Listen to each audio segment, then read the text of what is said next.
Hello everyone, welcome back. Today we are going to talk about the art of Passepartout and how to use a mat cutter device.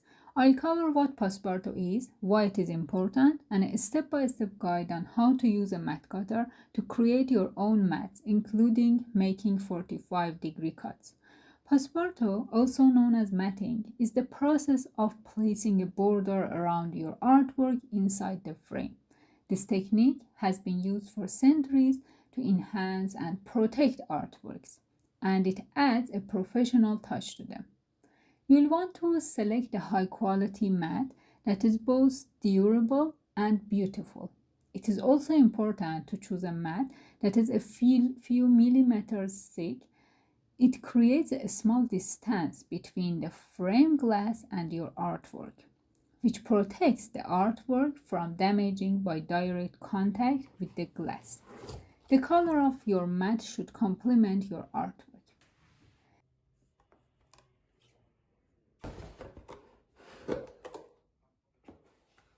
This is the mat cutter device. It is designed to help you create precise and clean cuts for your mat boards.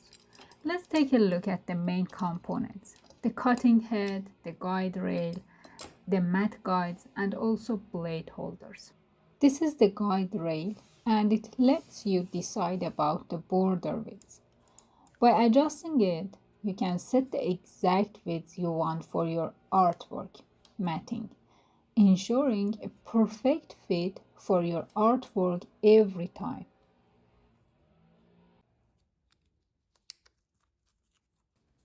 We have two kinds of blades here.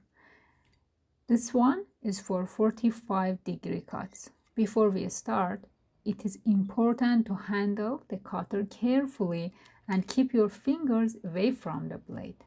Fasten the screw and it is ready to cut. You can see it gives us a 45-degree cut. Another one is for normal cuts, and we can use it to cut our cardboard.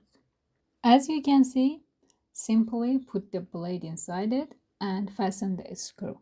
Start by preparing a clean, flat workplace.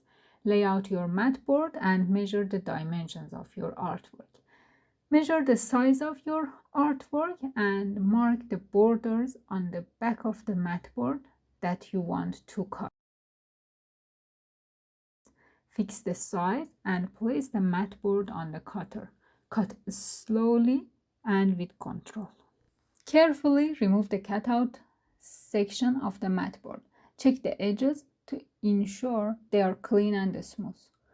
Place your artwork behind the mat. Ensure it is centered and straight. Use acid-free tape to secure it in place. Once your artwork is matted, you can place it into the frame.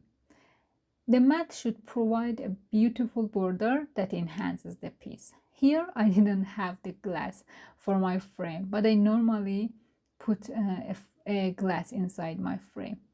Today we learned what Passepartout is, why it is beneficial, and how to use a mat cutter device to create our own mats. If you found this video helpful, please subscribe and let me know if you have any questions or suggestions for future videos in the comments. Thanks and happy matting!